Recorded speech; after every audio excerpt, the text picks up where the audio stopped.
Feminists are those women that are unhappy because they can't find husbands. A definition I heard from another continent. Fighting for women's rights has so often become synonymous with man-hating. This has to stop. Feminism, by definition, is an advocacy for the women's rights on the grounds of equality. Another definition is fighting for the women's rights in social and economic and political areas. Now you must be thinking, what am I doing standing here in the cultural center of Europe talking about feminism, right? I'm from India, and let me tell you how women are treated in India. Now in India, when I want to get married, or any woman needs to get married, the parents choose the guy, and then she has to marry the guy who the parents choose. Now, not only she marries a person, the parents have to pay for the marriage. So the women are not just sold, but they are even paid to be bought. But in my case, that did not happen. And if a woman falls in love and wants to get acquainted with another person because she starts to like him, that's not allowed. But getting married to a person the parent chooses and sleeping with that guy on the first night is totally acceptable, though he's a stranger. And now this comes the next topic, rape. Every 15 minutes, a woman is raped in India. A girl is raped in India. A child is raped in India. If you think men are deprived of sex, maybe, but that is not just it. Men want to show their sexual transgression to prove that men are more powerful than women. And virginity is a virtue in India, just for her, but not for him. I never understood that you need two people in action to lose virginity, but it's only a virtue for one side. I never understood that. If you want to desecrate or dishonor a family, then rape its women. If a woman spurns a man's proposal, then rape her to attain her. The most horrific things of all is the victim gets married to the person who raped her, and that's the only way to salvage the pride of the girl and bring the honor back of the family. Now, if you want to put a stop to this rape epidemic in India, and you say, why do men rape? Now, the reasons behind this, women dress provocatively, women go out for parties at late night, women were with 4 male friends at a wrong place at a wrong time. So it is okay to rape them because, yes, they were dressed up inappropriately and they were at a wrong place. Yeah, it justifies it. I broke all the stereotypes in India. I'm the first person in my family that have 3 diplomas.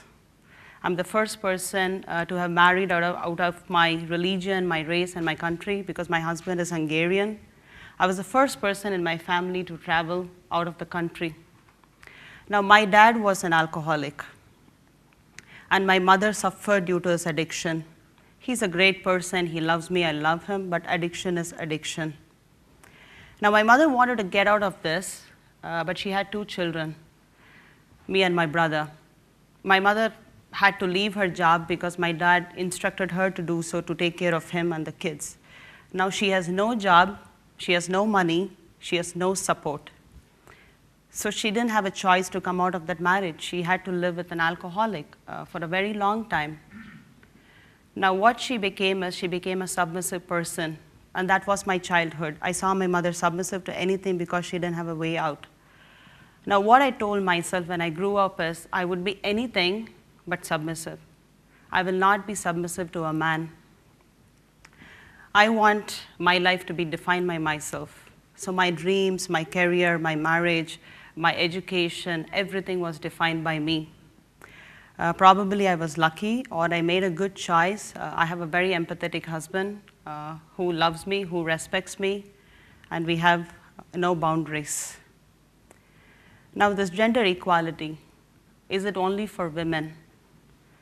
I believe, no, it's for men too. Chivalry has to stop. Men should not be identified with those traits that men have to be strong, men have to be tough, and men have to be brave. Now, I give a challenge to all the men here. Are you strong enough to be vulnerable? Are you brave enough to be sensitive and go to another man for help? Are you confident enough to go to the woman in your life and hear her opinions and her ideas and actually believe her, even though she's going to be against you? Showing weakness, being vulnerable, and showing emotions for a man shouldn't be a problem. They should not be defined by these kind of stereotypes. I have seen many men vulnerable.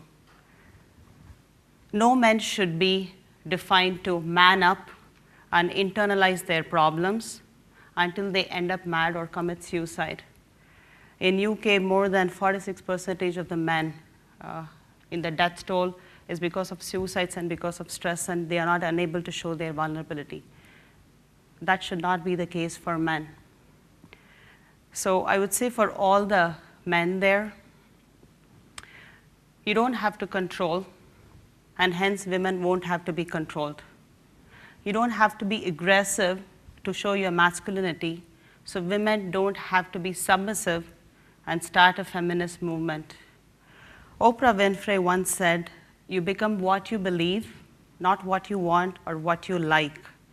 Power is not your wealth, power is not your diplomas, or power is not the titles you get. Power is your personality to persuade people to listen to you and to follow you. You should make use of it when you have a great personality. As the saying goes, the world of humanity is possessed of two wings, male and female. So long these two wings are not of equivalent strength, the bird will not fly. So I would say stop the stereotypes of boys don't cry, women don't belong to the corner office. You should stop saying that. So having said this, you should start to think, stop defining what you're not, and start defining who you are. So you can still be a feminist, but not unhappy that can't find a husband. Thank you.